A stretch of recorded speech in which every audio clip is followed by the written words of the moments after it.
Yo, yo, yo, it's your girl and boy CT. I'm Cindy Barnes. And I'm Travis Barnes. And we are the founders of the Overcomers Podcast. Sponsored by Journey 333. That is a place of mind, body, spirit that helps you with fitness, coaching, and nutrition to look better, live better, and feel better. We produce these episodes every week for your enjoyment to help people to overcome adversity and live their dreams.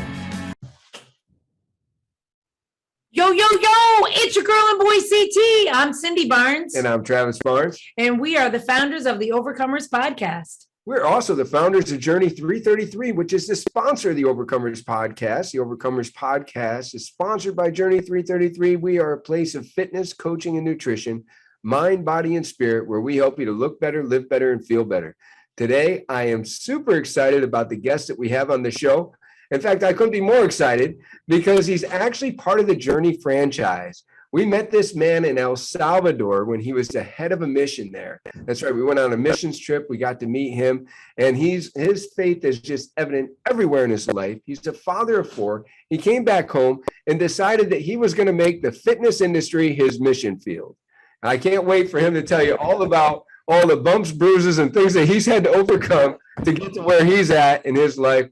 Ricardo Mullinax, or Richard Mullinax, welcome to the show. Thank you. So good to be with you guys. I feel honored to be here. Yeah, well, I'm super honored that you are here. Thanks for making time for this today. So I'm not sure if I mentioned that he's coming at us from Columbia City, Indiana. That's where he has his Journey franchise.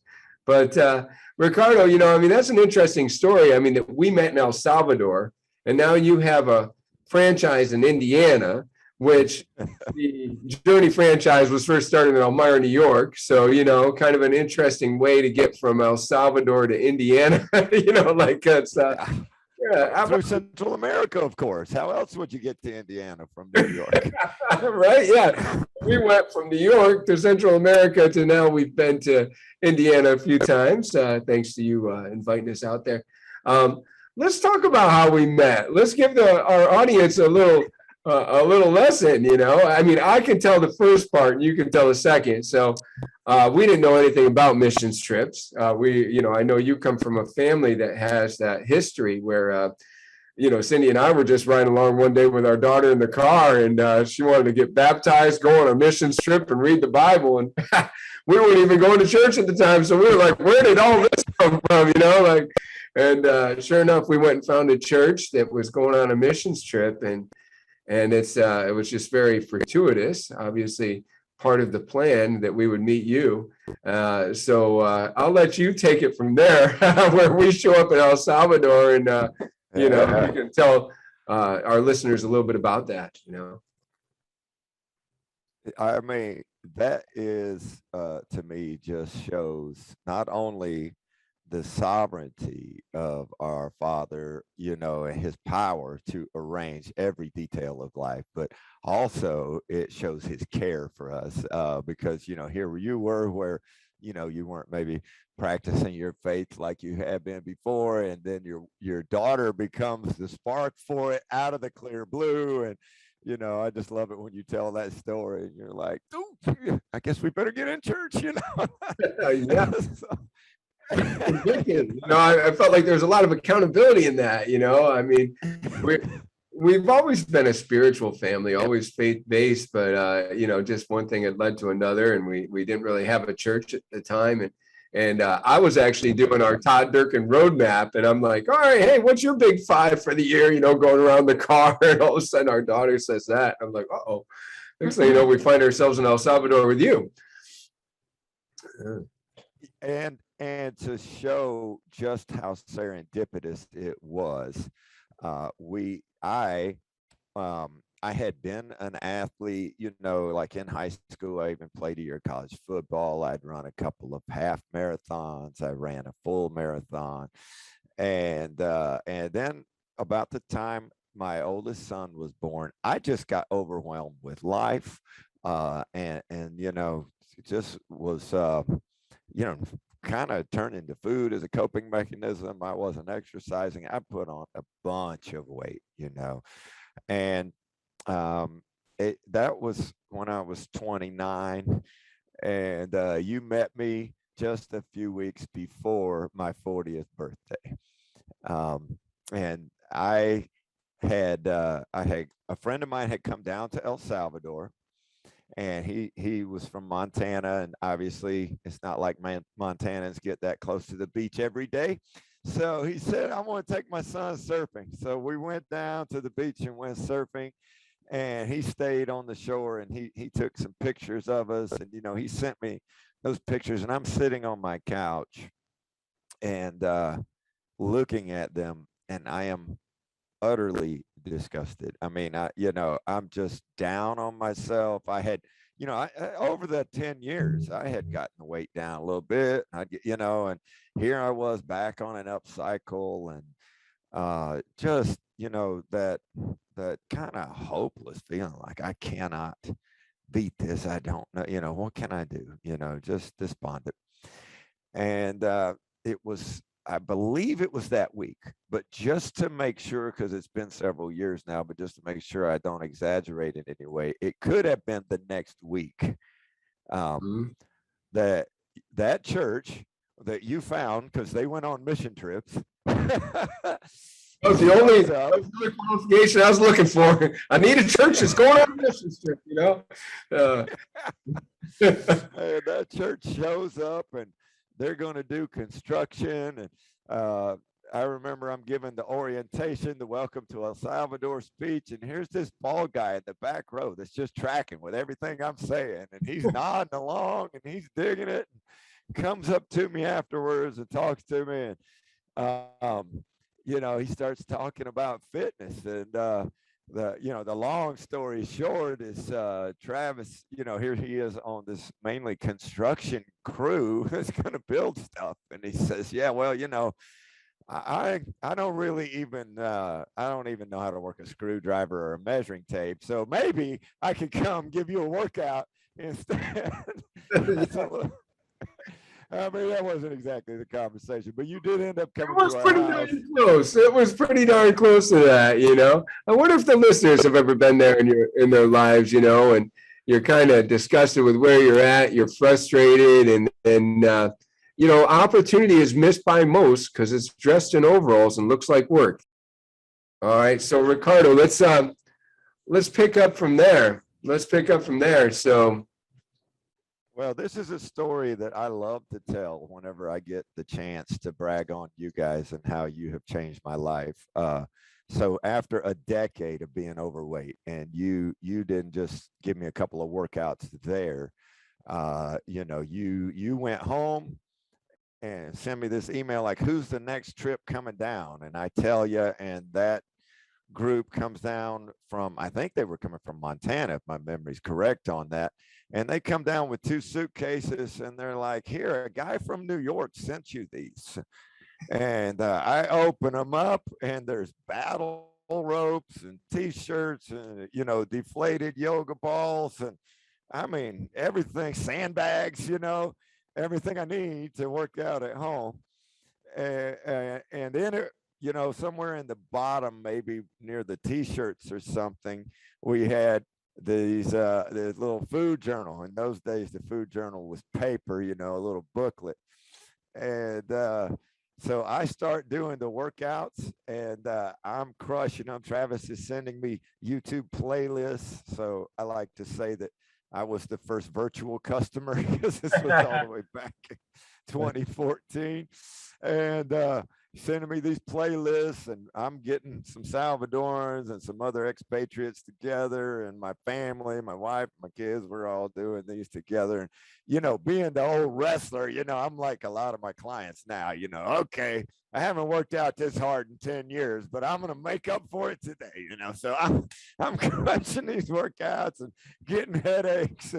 And after a couple of weeks of this, I text you, because I think we were able to text with an app or something. And I text you, I'm like, man, I'm crushing these workouts and I'm not losing any weight. And you said, well, you remember that food journal that was Yeah.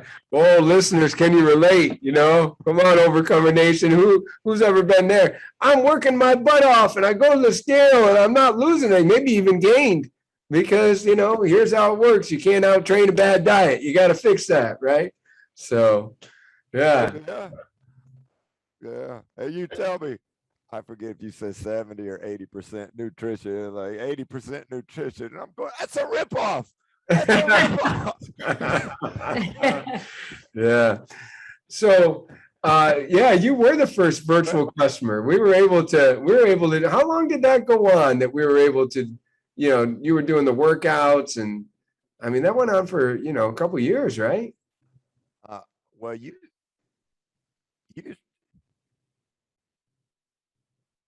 Yeah, you sent me workouts for at least you're probably probably a couple years. You sent me workouts and impressively, just the people that don't really know you that are watching this podcast. I mean, every day you had me text my food journal to you every day, and every day you would text back feedback, and you would keep me encouraged, and I'd get down on myself and mess up, and you would tell me things, and actually those things you told me were so poignant that I actually use those same phrases from 7 years ago with my clients now, because they had that big of an impact on me that I still remember them, and through the course of that, I lost 40 pounds, which means I lost a lot more fat than that, because, my body really became defined and toned, and I started feeling good in my own skin again. I started, actually not having to decide which clothes I'm going to wear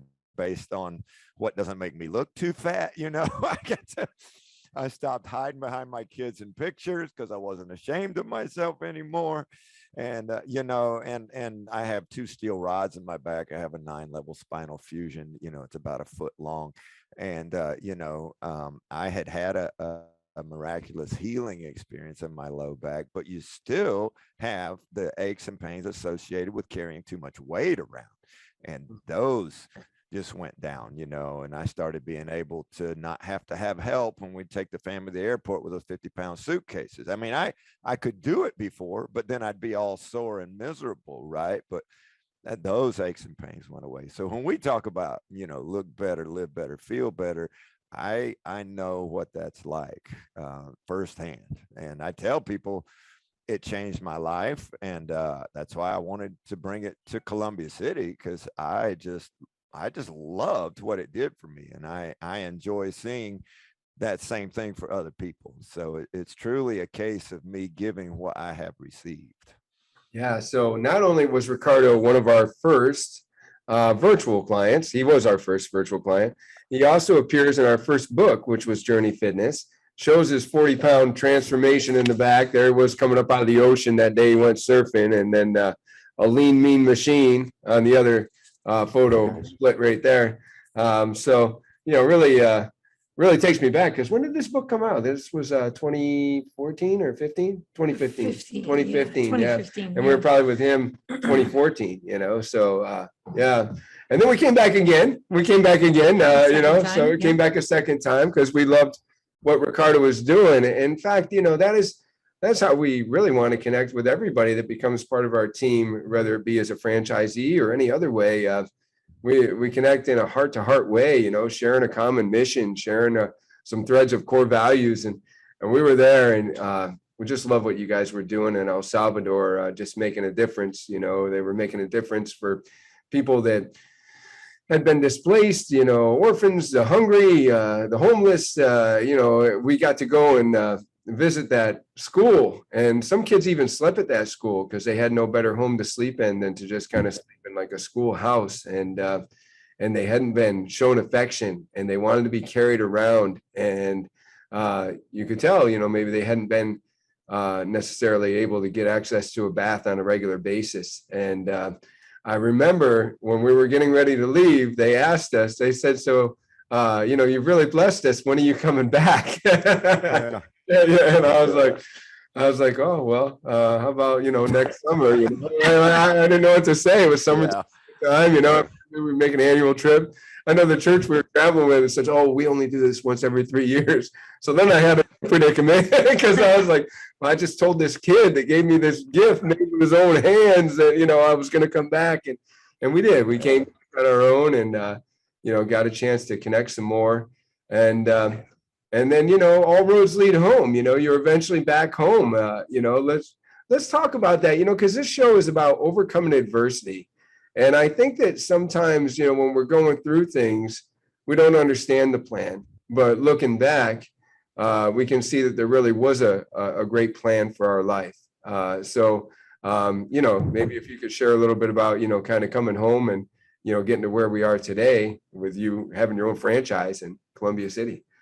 Yeah, so you're right. That is a story of overcoming, of you know, not allowing life to defeat you, even when you feel defeated. You know, your emotions can be totally just, you can feel like you're in the pit of hell, and you got to keep going. Right, when you're going through hell, keep going. You know, it's not. Yeah, it's not the time to stop and take a lunch break. You know, let's get through this. So yes, as it turned out, you know, my marriage was ending. It wasn't my choice, and it was a very, very difficult set of circumstances that was emotionally very difficult. And I had wanted to be a missionary. I actually spent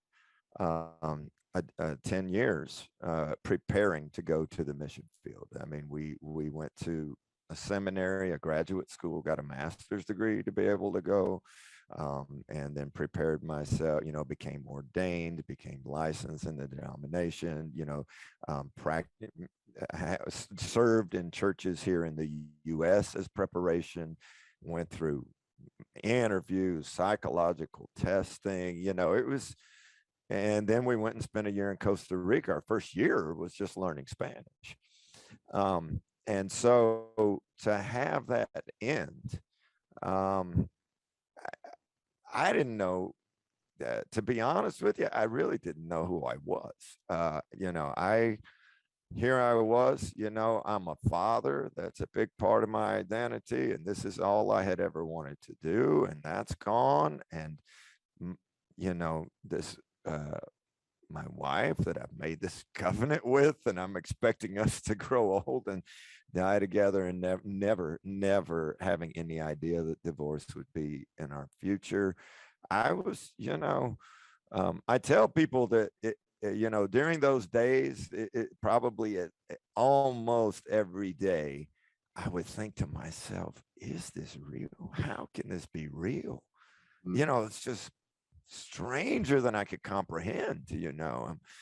And I mean, I think someone could have walked up to me at work or something, or in a restaurant, and said, an alien spacecraft just landed in the parking lot, and I would have responded with, what color? You know, I mean, it was just, life was so bizarre that would have been, you know. And so those were very difficult days, and I really wanted to remain active in my children's lives and be a father to them. So I'm in a state where, you know, fathers are not really seen as caregivers, so you really have to battle to you know, get that shared custody, even though there's all the research that points to that being best for kids. But that's just not the way it is here. And so I'm in that year-long battle, and it was, you know, I'm finding a new career and having to learn to adjust to living on my own half the time and taking care of my kids by myself half the time, and in a new town and don't know people. And, you know, I'd say that prayer and exercise are what got me through. You know, I'd pray and cry out to God and scream and bawl and, you know, sometimes cry. I'm not exaggerating. There are times I would cry for 40 minutes straight, and not like little tears. I mean, like you drop the baby on its head type of, you know, sobbing. Yeah. And so that was a big, and I would go outside. We had this little tree at the place where I was at the time, and it was a tree, and I took that TRX you gave me, and it was hung up in the tree, and I had the bands, and I drove a little piece of rebar into the ground, and I'd use that as anchor point for the bands. And I'd go out when I just feel like I couldn't deal with it, and I'd go hit a journey workout for 30 minutes, and get done and feel like, okay, I can make it through the rest of the day. I'll be all right, you know. There's some good lessons here, and I really don't want anybody that's listening to gloss over them. You mentioned that you're no longer going to be married, and that you're no longer doing what you went to school for, and that you invested your life in. And we can lose our identity pretty quick. Identity is a very tricky thing. Like we sometimes think that we are what we do. I'm a missionary. I went to school for it. I'm committed to it. I went all the way to Central America for it. Right? We sometimes. Yeah. We have this kind of group association, maybe we're part of a group, or, because we're married, we establish ourselves as a husband or as the father of the family, or we think that we are what we accomplished, or we think that we are what we have, right? And all these things, I heard a good quote the other day, right?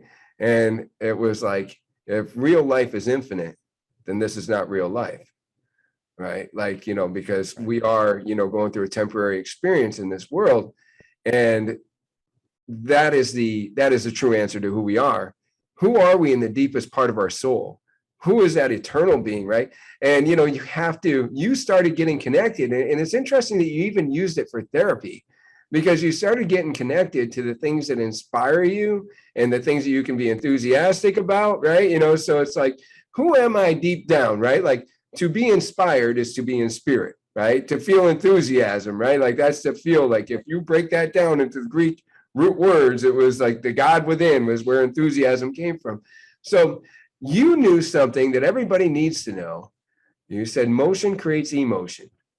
I'm feeling down in the dumps. I've been crying for 40 minutes. I'm going outside to the tree, and I'm going to use the TRX, and I'm going to work out, and like you pushed yourself into something that you're passionate about that could change the way you were feeling. And I mean, there's some really good lessons here, right? Like, if you feel like you've lost your identity, who are you really, right? Who is that eternal part of yourself? Not the one that's thinking the thoughts, but the one that's watching the thoughts, right?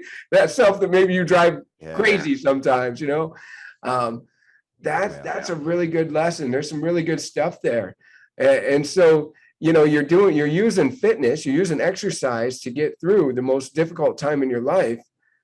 And it evolves into where you're helping people now get through some of the most difficult times in their lives by starting this Journey franchise in your community, right? I mean, like, you don't go through anything significant unless it's going to be of benefit to others. So what you've used as therapy, you're now helping people.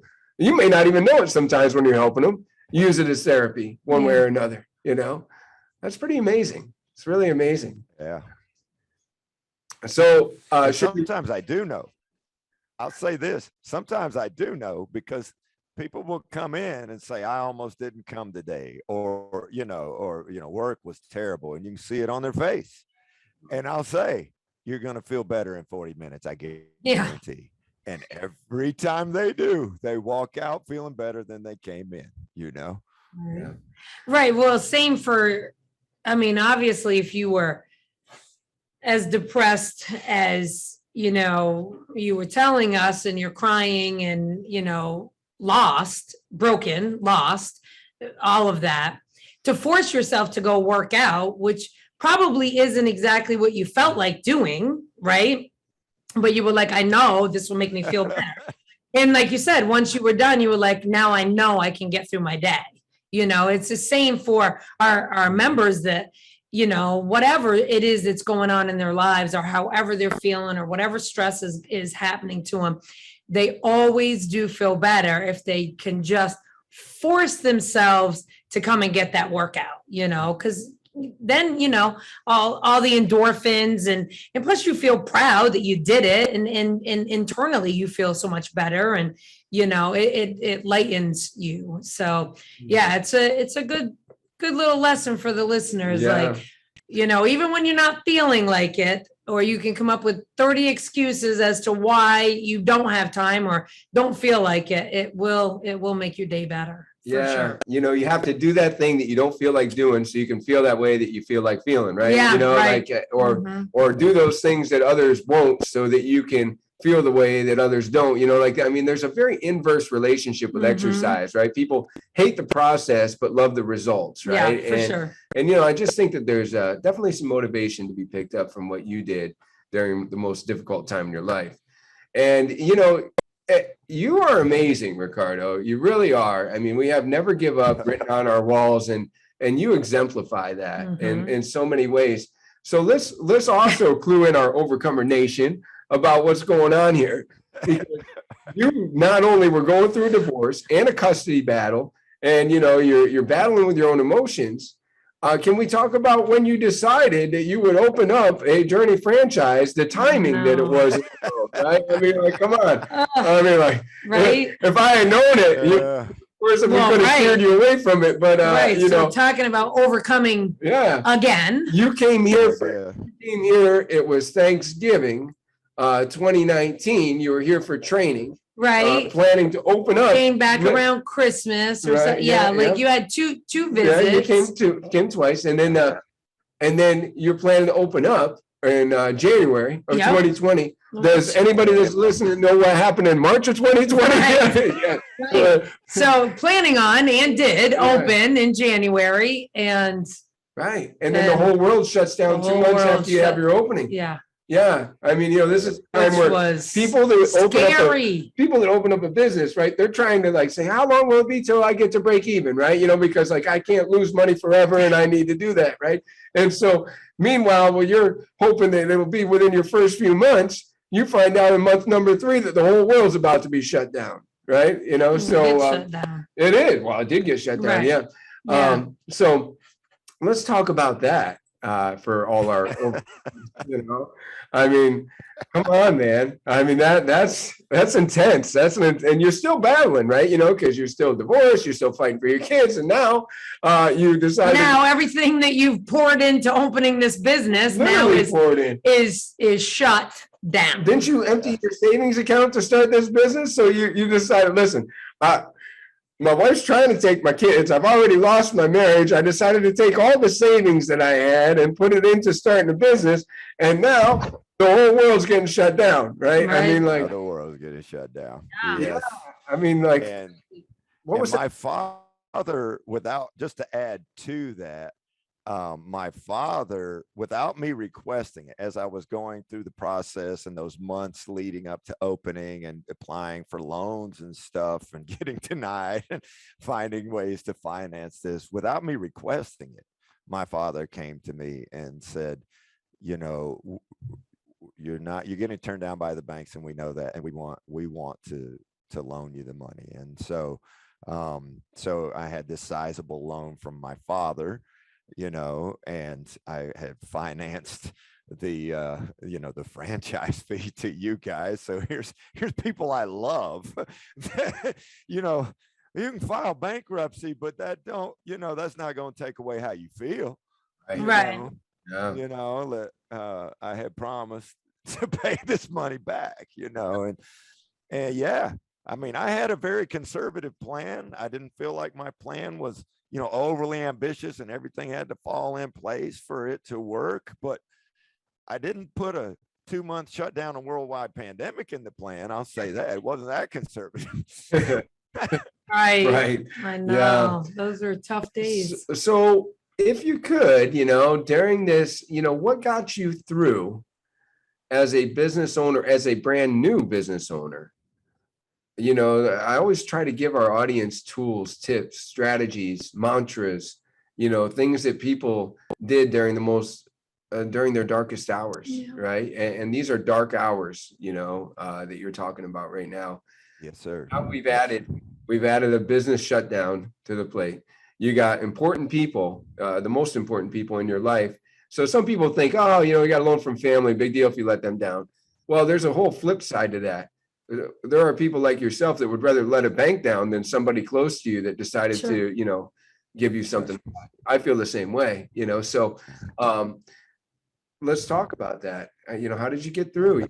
Yeah. Well, you said a dark time, and it was literally dark because, people say, oh, well, the government gave away PPP money. And what you don't know is the way those loans were structured were based on your costs, in the previous year, And, you know, some at a cutoff date there early in 2020. Well, I'd been open like 2 weeks and they're like giving you a payroll loan. Well, it was like me and one part-time person at the cutoff point, you know, I mean, and I think they wouldn't even let you put yourself calculated into the, you know, I mean, it was, so it's not like the government just gave me some big fat check and I was going to be fine, you know, not by any means. I didn't even get the first round. So now there's another factor, you know. And so, yes, my anxiety was very high. You know, when you and I have talked about other people owning or buying a franchise, I say you're not a franchise owner till you wake up at 2 a.m. from a dead sleep with your heart pounding like you just got done working out. You know, then you're a business owner. Yeah. You know, but it was literally a dark time because, you know, I would come in here and I would work and I'd keep the lights out on the place except for the office, and I'd keep the heat out, and I'd have a little space heater, and, you know, trying to keep everything to a minimum, trying to keep bills to a minimum, you know. And I will say some important things to answer your question, some important things. Once again, as had happened previously in my life, my mentor, Travis Barnes, comes through for me. He mails me a gratitude journal. And it's not like I had woke up to gratitude, like I'd never heard gratitude before or anything, but that daily discipline of getting in there, writing down what I'm thankful for, and what happened that's good, and, you know, and starting to make that a discipline process of I will be grateful. And that began a journey for me, that, you know, to this day, right now, today, I will tell you, you know, I'm not the fastest, I'm not the strongest, I'm not the smartest, you know, you can lift more than me, you almost certainly make more money than me, but I am going to be the world's most grateful man. You know, I'm going to be grateful no matter what. And so that perspective of having that discipline in my life. You just said something that was super powerful. And I felt like it was a quote from, like, you know, when you read those famous quotes online, might have been some actor or athlete that said it, but you said, I'm not the strongest, I'm not the fastest man, but I am going to be the most grateful man. That is a discipline that you've developed. That's awesome. Like, I mean, like, I want it to be a quote that we record from this podcast and write down, because people should read it and have the same goal. Right. I mean, if you want abundance in your life, you find what you look for the things that you're grateful for, and you'll have more of it. You know, like, that's the law of attraction at work. You know, like, everybody gets like all wonky about the law of attraction, woo woo, you know, or some movie or book or whatever. But there's real stuff there. There's real stuff, you know, what you find what you look for. And if you can look for something in your day to be grateful, it can help you get through a pandemic and a business shutdown, right? I mean, like, you know, and the rest of life when life gets tough, right? Yeah. Yeah.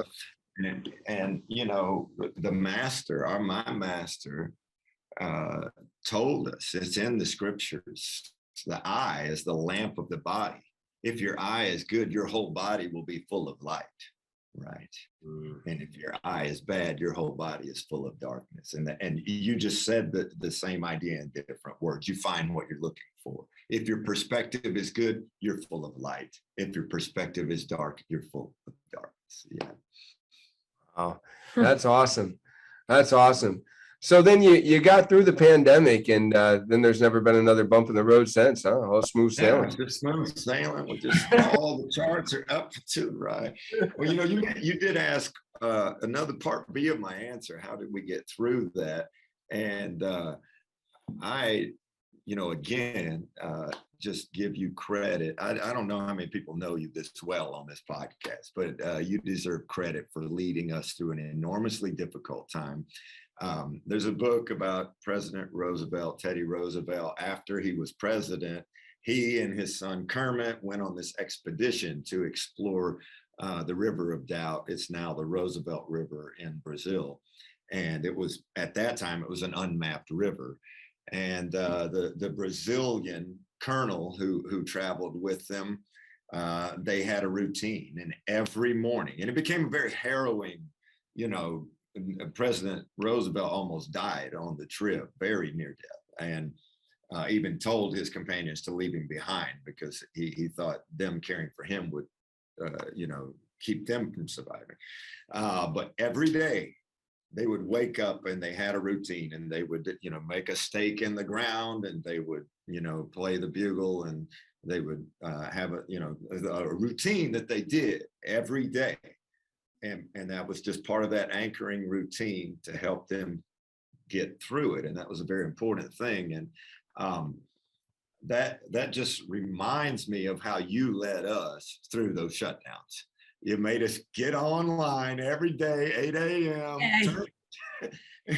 And if somebody was there with their hat on and hadn't showered yet, you wouldn't let us keep the camera off. Okay, guys, turn those tiles on, And I know that had to be a pain in your neck. I know that being the leader in those situations where everyone else is kind of ho-humming and dragging online and coming late to the meeting, that's not a fun spot to be in. But you kept playing that bugle every morning, so to speak, at 8 a.m. when we had those meetings.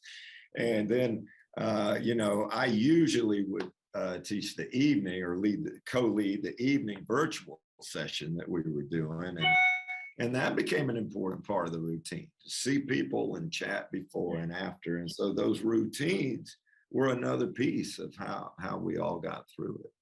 Yeah, well, thank you for that. I had never heard that story on Roosevelt before, so that's a powerful and inspirational story, and I appreciate that affirmation.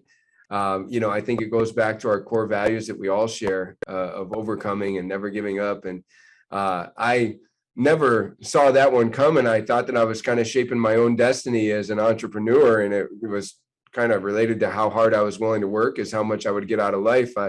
I never thought that I would be subject to like somebody telling me that I couldn't go to work the next day, or that my business was going to have to be shut down for an extended period of time. And based on people wanting to stick around is whether or not we stay in business. And so, how do we keep on serving those members? How do we keep on being able to do what we love for a living? And so we all became TV stars through Zoom TV,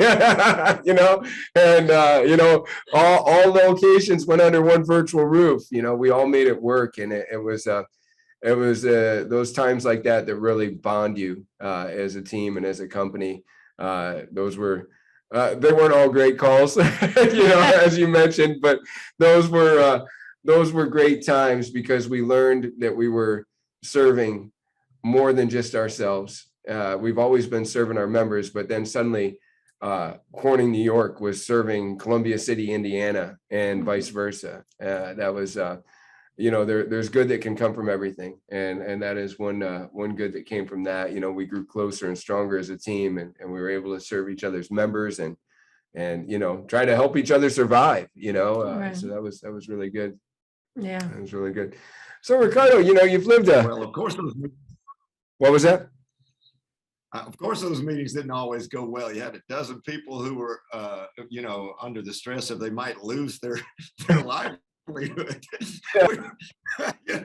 Of course, we got a little owly with each other from time to time. No, we were some stressed out folks. We were definitely some stressed out folks. I'm glad to see that, from the time of your shutdown to, where we are today, that we're all still here and that we're all rebuilding, so.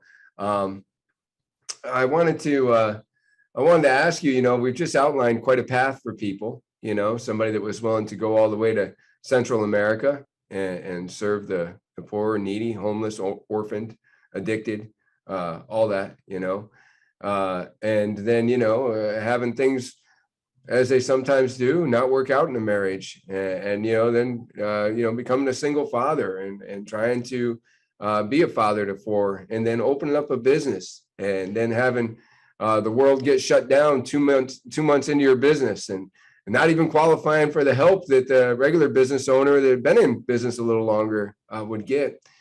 And now as you go through life, and we know that we're either going through something right now or we will be in the future, right? Like that's just how life works, right? You don't get to find, oh, good, I'm all done going through things in my life now. It just doesn't work that way.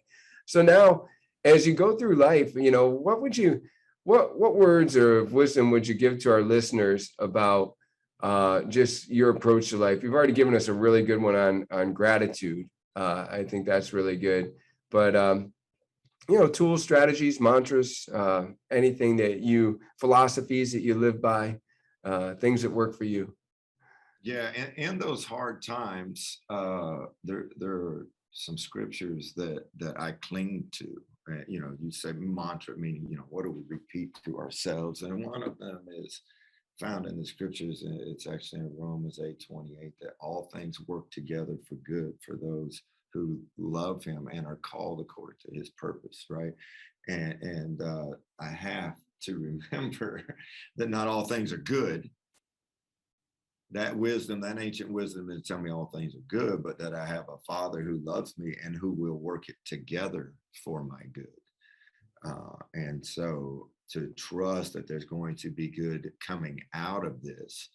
And one great example of that, I got through the divorce, and I over that year-long battle, and did end up with shared custody. But then a couple of years later, my former spouse,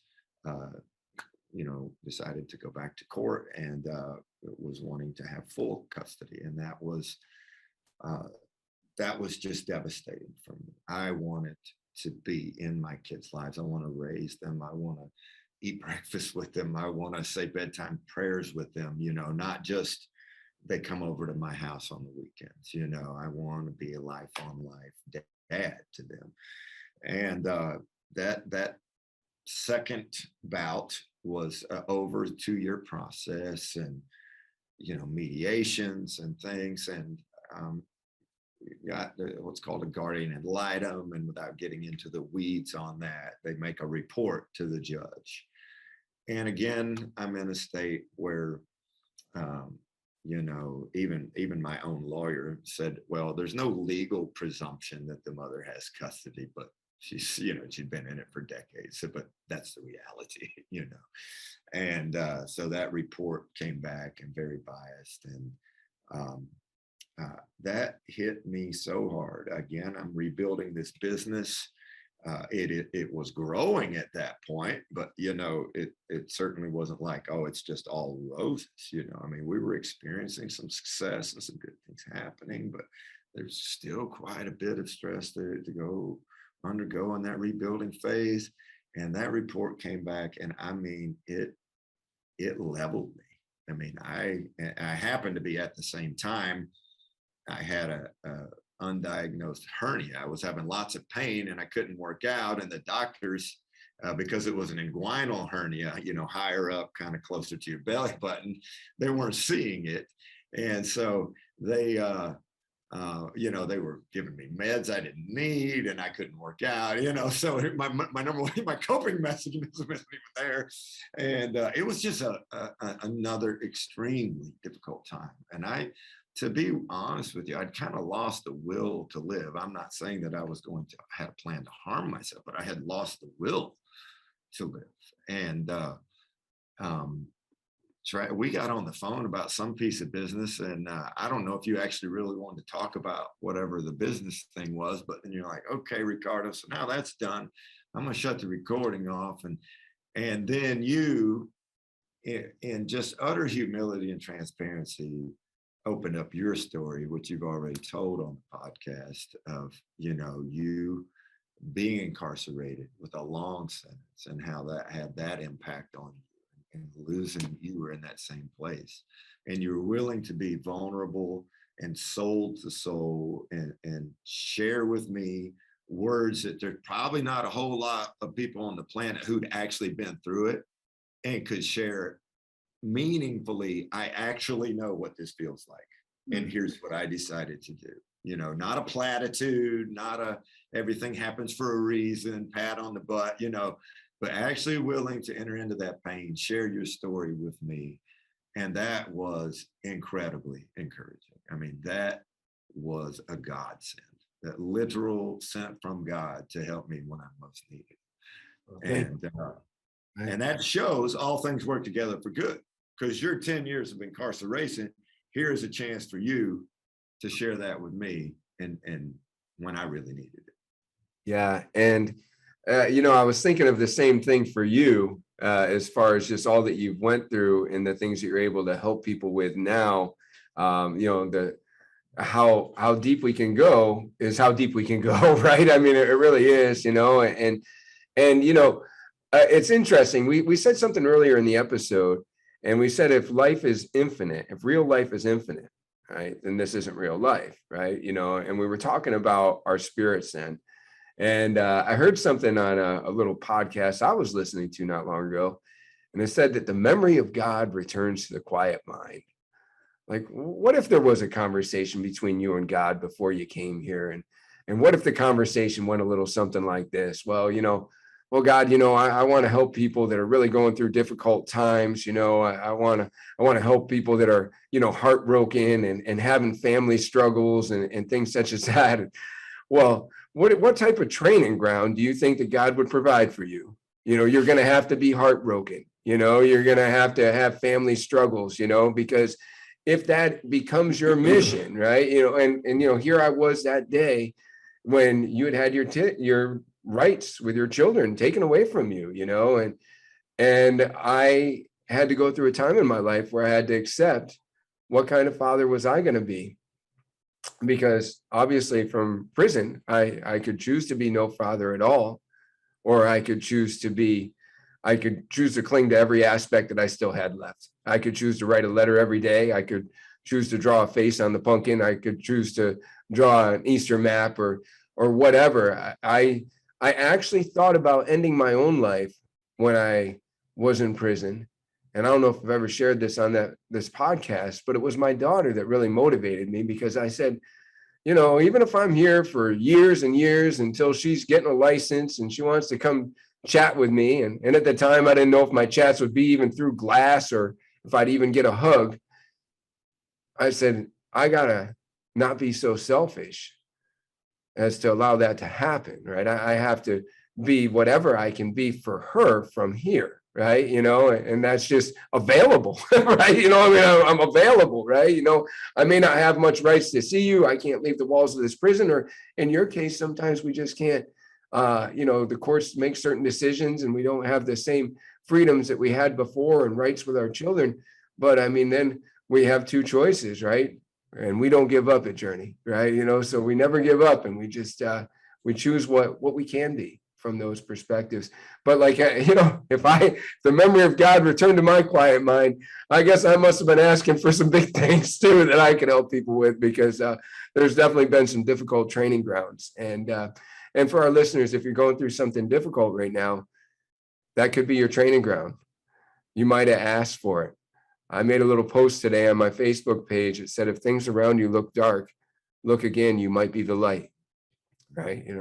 We're not always called to situations to have light. Sometimes we're called to situations to bring light, and be light, so really good stuff, man. You've shared powerfully. Cindy, you got anything you wanted to add? No, I just, I like, you cannot try to help people through something that you have no experience in. Yeah. I mean, you may have studied it or have some sort of knowledge, but to really have that heartfelt connection, if you've walked through it, then you can help somebody else get through it, so I do think that's true. Yeah. That sometimes it's our training ground, and Yeah. God knows everyone goes through trial and tribulations, and I do think in my heart that it is to be used for good, whatever we all go through. So. Yeah. So Ricardo's been through it, y'all. If you have the family struggles, if you got business struggles, if you got relationship struggles, if you just happen to be struggling to lose 40 pounds, and Right. you want to even learn how to do it from Central America as a virtual member, you can talk to Ricardo. Ricardo, how can people follow you or connect with you? Like, what's the best way to do it?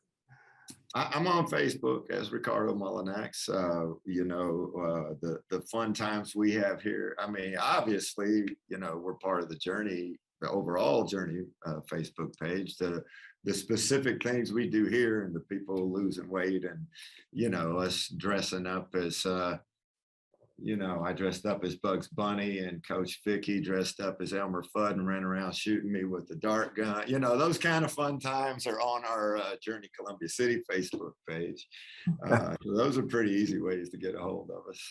Well, putting the fun in functional fitness. Thank you for doing that. And we look forward to having some of your members on the show too, to talk about their transformation. So thank you for being on here today.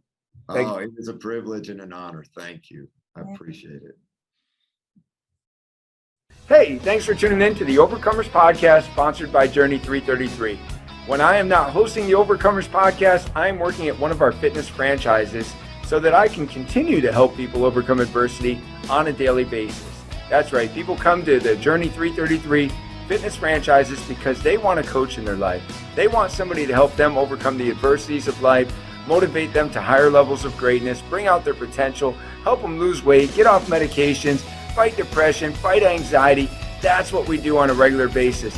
If you feel like you want your life to be about helping more people to overcome their adversities, if you feel like you're an overcomer and you want to create more overcomers, then maybe owning a Journey 333 franchise would be for you.